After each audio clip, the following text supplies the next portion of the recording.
The news at 5 starts right now. First at 5, a man grabs his gun and confronts two suspects he caught breaking into his vehicle, but he's the one who ends up getting shot. It all happened in the 2900 block of Roosevelt Avenue outside the River Trail Apartments around 1:30 this morning. San Antonio police say the 28-year-old had just arrived home when he heard a noise. He said he looked out the window and saw two suspects around his vehicle. He approached those suspects with a gun in hand, and police say that's when one of the suspects pulled a gun on him and pulled the trigger. He was shot in the lower body. The victim was able to shoot back, but it's unclear right now if any of the suspects were hit by that gunfire. The victim taken to a nearby hospital in very serious condition. Police tonight still searching for those suspects. The Bexar County Sheriff's Office needs your help finding a missing 16-year-old. Zariah Hernandez was last seen Wednesday afternoon in the 2000 block of Cottonwood. Take a look. She was wearing blue and black pajama pants with a white Florida Gators shirt. Her shoes were black and white Vans. She is described as 5 feet 4 inches tall, and she has brown eyes and hair. If you've seen her or know where she might be, you're asked to call the Bexar County Sheriff's Office. Their number 210-335-6000. A traffic alert you might want to know about if you're going to be in the downtown area. Beginning tonight, parts of St. Mary's Street will be shut down. Starting at 7 o'clock tonight, the intersection at St. Mary's and Ashby Place will be closed through Tuesday. Now, if you're driving in this area tonight, you will be detoured onto East Dewey Place, McCullough Avenue, and East Mistletoe. Then tomorrow at 7 p.m. through Saturday, March 18th, drivers will see alternating lane closures from East Mistletoe to East Woodlawn Avenue. Contractors will be working 24 hours around the clock to pave those sections of St. Mary's. Once completed, North St. Mary's will reopen. Happening now, it is the end of the line for a San Antonio staple as a 101-year-old diner serves its last plate of food this evening. The Pig Stand off of Broadway is closing its doors for good. Camelia Juarez is out there live tonight, and it looks like there's quite a crowd in there. That's right, Tim, but the Pig Stand is officially closed. And since we've been here, we've seen the staff turning people away and locking the door to make sure nobody gets in. Take a look. I mean, the owners said they stopped serving people just about 2 hours ago, and still we're seeing people finishing their meals, enjoying the meals, and also enjoying this vintage scenery and the antique pigs, the mini jukeboxes at the table, this classic 50s style. And the Pig Stand has been serving San Antonio for over 100 years. The Pig Stand is closing because the developer Gray Street Partners purchased the property, and the owner is recovering from open heart surgery and won't be able to maintain the diner anymore. Now, the owner will auction off a lot of these items. They'll be doing that April 1st in the parking lot. Again, these vintage items will be auctioned off. But coming up at 10, we'll tell you more about the owner and what customers have to say about their last meal here at the Pig Stand. Reporting live, Camelia Juarez, KSAT 12 News. The end of an era. Thank you, Camelia. Now to a developing story in California tonight. At least 8 people have died after 2 boats capsized near San Diego's Black Beach. ABC's DeMarco Morgan reports authorities there believe those boats may have been connected to human smuggling. The San Diego Fire Rescue Department says it began receiving calls about 2 Ponga fishing boats that had capsized late Saturday evening. One boat carrying 8 people made it to the beach. One of the occupants of that boat called 911 stating that the other boat with 15 on board. We went to Black's Beach. We launched the Coast Guard helicopter and a Coast Guard small boat.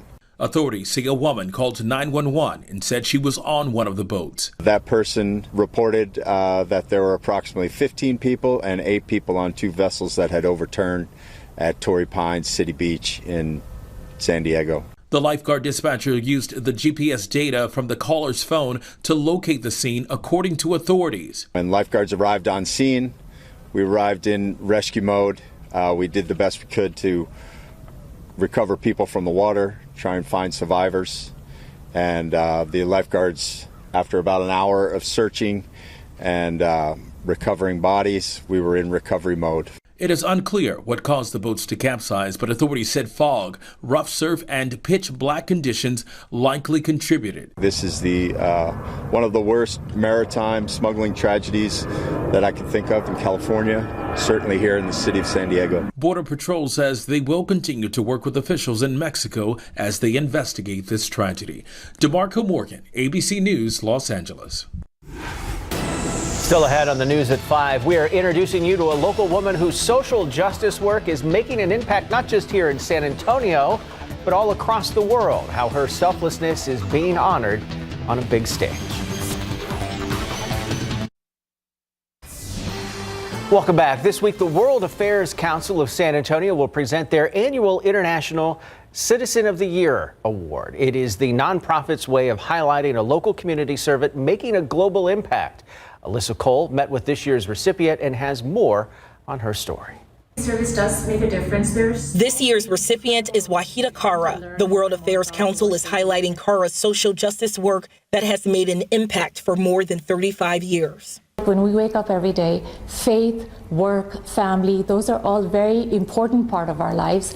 I've always felt service should be too. Born in Bangladesh, Wahida Kara and her family left everything behind in the midst of a war and genocide when she was a small child. After years of migration, her family settled in California, where they started life over again. For Kara, finding a safe place outside of her new home was at school. Here I am, a young Muslim girl feeling right at home in a Catholic school. And that made me think about how important interfaith unity is and dialogue and for us to do things together. Years later, she moved to San Antonio, but she never forgot that moment back in California. It inspired her to take action. Her experience as a child refugee had a profound effect on her adulthood today. She is a part of more than 24 organizations, projects, and committees. Food insecurities. Now I'm serving on San Antonio Food Bank, on their interfaith committee, of course, because I've experienced that. So I think when you do it in that way, you're also filling a hole in your own heart. She says volunteering in any small or big way will always contribute to the world. It's part of the reason why she serves with UTHSC Mays Cancer Center, Focus Humanitarian Assistance, and as president of the National Interorganizational Collaborative and so many others. Whatever happens locally always has a global effect, and we have to remember that. Community service leaders across the city began taking notice of Kara's work, including the World Affairs Council of San Antonio. They say her dedication to service doubles as leadership. I think that connection to people, it allows them to relate to other people around the world where they otherwise could not. The World Affairs Council will present the award at the 2023 International Citizen of the Year Award dinner at the Tobin Center for the Performing Arts Wednesday at 6 p.m. But never underestimate the time that you can give to service. Your 30 minutes could actually have a rippling effect and actually change somebody's life. Alyssa Cole, KSAT 12 News. Alrighty, take a look outside with live cam. You can see those cirrus clouds moving in. That's going to make for a beautiful sunset tonight. Sunset 7:40 this evening. It is warm outside. Temperatures are in the 80s. Let's go ahead and take a look out there. As you can see behind me, it's 83 degrees out at the airport. Winds are gusting up to 24 miles per hour. Tonight, winds could gust up to 30. Cirrus clouds are out there. That'll make for a beautiful sunset. Temperatures quickly dropping to near 60 by midnight. Here's what we're going to talk about in the forecast. Cooler tomorrow and Tuesday, only in the 60s. Midweek, a little warmer, 70s, and a chance for storms on Thursday. By the weekend, though, much colder. I've got these details for you coming up. Well, welcome back. You know, the warmth this weekend has been a bit of a tease because in the week ahead for most of spring break, it's actually going to be cooler than average. Today, though, we got up to 85 degrees. That's 12 degrees above average. This is, of course, after yesterday's high of 92. So all in all, a pretty warm weekend for us. And it's windy out there right now. Winds are gusting from the north up to about 25 to 30 miles per hour. So overnight, you may hear some of that wind. In the evening hours, it's going to be be bringing in some much cooler air from the north. Take a look at temperatures. It's nearly 100 degrees in Laredo, but again, around San Antonio, we're closer to about 84, 83 right now. 70s up in the hill country. The temperature difference is even more exaggerated when you look across the state of Texas. It's 55 in Amarillo and then the 60s in Dallas. Here's where that front is. Again, colder air pushing in overnight for us. So as we look at the weather setup, there's not much rain with this, but there are some more areas of clouds. So overnight, we're going to be seeing clouds increase. It'll be windy. Early tomorrow morning, closer to dawn, there could be a sprinkle or two. All right, chance for rain's only 10%. This is a look at 6 o'clock tomorrow morning. Then by 10, as you can see, again, a sprinkle or two possible, but not really seeing much in the way of rain. The big story tomorrow is that the cooler air is going to be in place and the clouds are going to keep it fairly cool during the day as well. Then by Tuesday, as I take you through the future cast, on Tuesday, we'll see clouds again throughout most of the day. A slightly better chance for rain. Only about 15 to 20% chance for an isolated shower on Tuesday. Really, the better rain chances in this upcoming week are actually Thursday and Thursday night, when we'll have some scattered storms moving in ahead of yet another cold front. I'll show you how cold it's going to be behind that front coming up in just a bit. But first, I want to take you through your day tomorrow. Waking up early tomorrow at 53 degrees, sunrise close to 8, cloudy with a few sprinkles. Again, only 10% chance for an isolated sprinkle or two. Around noon, we'll only be at 62. It's going to be mostly cloudy, and the high tomorrow will only be near 70. Upper 60s for the high around San Antonio. So again, you'll want that light jacket early tomorrow morning. Here's a look at the morning lows. Upper 40s across the hill country, low 50s around San Antonio, 57 Del Rio, Eagle Pass. Highs are going to be much cooler than today. Again, remember, Laredo was near 100. 77 tomorrow for the high. 71 in Hondo, 68 in New Braunfels. Neighborhood view here, it'll be 66 in Helotes, 69 in Port SA, 68 in Seguin, 68 in New Braunfels. So again, not great pool weather tomorrow. I know a lot of people look forward to spring break, spend some time by bodies of water, but look at these temperatures. 62 on Tuesday, only in the low 60s. We will warm up slightly on Wednesday and Thursday in the 70s, but that's not necessarily warm enough for a poolside forecast. Then by the weekend, this is that other front that brings a chance for storms. Take a look how cold this weekend is. I'm forecasting right now. Highs only in the 50s. So a big up and down for us, and you're going to want to keep that KSAT Weather Authority app handy. If I had to pick a day that would be the best day for outdoor activities, it would be Wednesday, because there's not going to be any storms and it'll be near 70 in the afternoon. But look how cold that weekend is, Tim. Great weather to get out and do some yard work next weekend. Yes. Nice and cool. All right, thanks, Sarah. All right, Andrew, San Antonio FC started their new season basically where they left off. Pretty much same score, same result, 3-1. And they started on the right foot thanks to a huge contribution from a guy they signed a couple days ago. When we come back, a Goal of the Year candidate in the season opener. Plus, it is Selection Show Sunday on college basketball. We'll see where Texas A&M, and a couple other teams are headed next.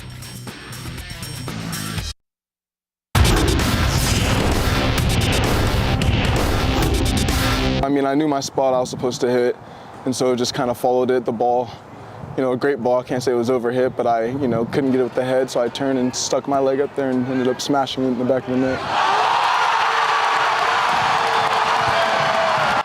Lamar Batista delivered a Goal of the Year candidate with a bicycle kick off a corner in his very first game with San Antonio FC in Big Board Sports. But first,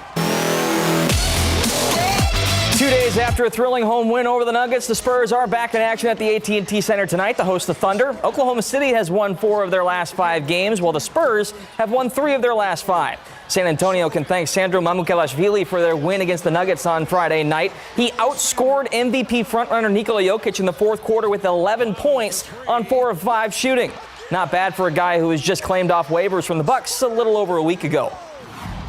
It's just been amazing since I've been here. The guys come in early, work on their game, stay late, come back later, shoot, and everybody wants to get better. Everybody wants to win games, and everybody plays so hard. Like, I feel like one thing I noticed is how everybody checks in. They kind of give their best effort. They hustle. They play together, and it's been great just being around the guys, and coaching staff just breaks everything down for me. It's tough sometimes. You come in, 70 or whatever, 65 games in, they have their plays and everything. So, I had to catch up quick, and I would say the guys and the coaching staff helped me. So it's been great. Tip-off between the Spurs and Thunder is tonight at 6 p.m. We'll have highlights tonight. San Antonio FC opened the 2023 season the same way they ended the 2022 campaign, with a 3-1 victory at Toyota Field. The defending USL champs celebrated last year's championship run in style by unveiling 3 championship banners before taking down Oakland Roots SC in front of the hometown faithful. Nico Hansen opened the scoring in the 12th minute of play before Lamar Batista stole the show. 2 days after he was signed to the squad, Batista tallied 2 goals and an assist. Both goals were incredible. The first was a bicycle kick off a corner that gave SAFC a 2-0 lead at halftime. Then he scored on a long ball from midfield in the second half to provide the final margin. Batista had 3 career goals to his name before nearly doubling that total last night. How's it feel to play with the reigning champs? Team full of competitors. It's easy to win something one year, but to come back with the same intensity all throughout. My preseason was short, obviously, but I know for a fact their preseason was intense the whole time, and just keeping that mentality up. It's crazy to see, and it's fun to be a part of. I had a couple balls go behind my back, and then having just teammate after teammate there the whole time. Who can beat us when we play like that? Working our tails off and having each other's back. So it's a good thing. SAFC now hits the road to Virginia to face Loudoun United next Sunday at 3 p.m. The high school basketball season officially came to a close with the UIL state championship games yesterday in the Alamo Dome. But even after bowing out in the Class 6A semifinals, the Brennan Bears still turning heads. Freshman guard Isaiah Ward was named to the Class 6A all-tournament team after leading the Bears with 26 points and 14 rebounds in Friday night's 70-68 loss to Beaumont United. He was the only area player selected to any all-tournament team. Ward is one of 11 players who will return to Brennan's roster next season. The Texas men's basketball team got a chance to relax and celebrate on Selection Sunday. The Longhorns defeated top-ranked Kansas in the Big 12 championship game yesterday, 76-56. Dylan Dessou was named the tournament's most outstanding player. This is Texas's second conference title in the last 3 seasons, but they know they can't spend too long celebrating with March Madness right around the corner. You only take this win for one night. I've been a part of a team that won this tournament and then was on the receiving end of a terrible upset that first game. So we'll have this game for tonight, and then we'll get back to work on Monday after Selection Show Sunday. Still waiting on their official matchup. Longhorns are currently projected to be a number 2 seed. Meanwhile, the Fighting Texas Aggies had their own championship this afternoon, going head-to-head with Alabama for the SEC title. Aggies were keeping pace in this one in the second half. Wade Taylor IV gets a tough floater to fall, count it plus the foul. That pulls A&M within 10, 58-48, but there was just no stopping the Crimson Tide. Noah Clowney throws down 2 dunks in crunch time, and Alabama knocks off the Aggies 82-63 to claim the SEC championship. The Houston Cougars entered today as the number 1 team in the nation, looking for their 3rd straight AAC title. It wasn't happening against Memphis. Tigers roared out to a 46-31 halftime lead and held the Cougars at bay throughout the second half. Houston heads into the tournament after a bitter loss, 75-65. But they will still be a number 1 seed in the Midwest region. The San Antonio Brahmas are 1-3 after another tough loss on the road, this time to the Seattle Sea Dragons. Seattle scored the only touchdown of the game late in the fourth quarter on Morgan Ellison's 1-yard score for a 15-6 lead. But it looked like the Brahmas might have a chance to force overtime. Luke Barku picked off former Cowboys quarterback Ben DiNucci with a little under 2 minutes remaining. San Antonio then marched to midfield, but the drive stalled at the 49-yard line, and the Brahmas fell 15-6. Quarterback Jack Cohn completed 20 of his 39 passes for only 189 yards. Next up, Brahmas will return to the Alamo Dome to host the Arlington Renegades next Sunday night at 9 p.m. And all right, traditional football enthusiasts might see their brain break watching this. The Houston Roughnecks pulled off a double pass touchdown against the Orlando Guardians. The first completion went to Jontre Kirkland, who then found Deontay Burnett downfield for a 49-yard touchdown. This is legal in the XFL as long as the first receiving player is behind the line of scrimmage. Remember, in the NFL, for this to work, it has to be a lateral, and if the second pass ball is incomplete, it goes down in the books as a regular incomplete pass. I feel for defensive coordinators now trying to adjust to yet another wrinkle that offensive teams are given to play with. I like the wrinkles the XFL has. Maybe the NFL should look at a few of them. We'll hold off on a couple, but that's at least exciting. All right. Thanks, Andrew. We'll see you right after this. That's going to do it for us. We hope to see you back here for the Night Beat whenever the Oscars wrap up their thing.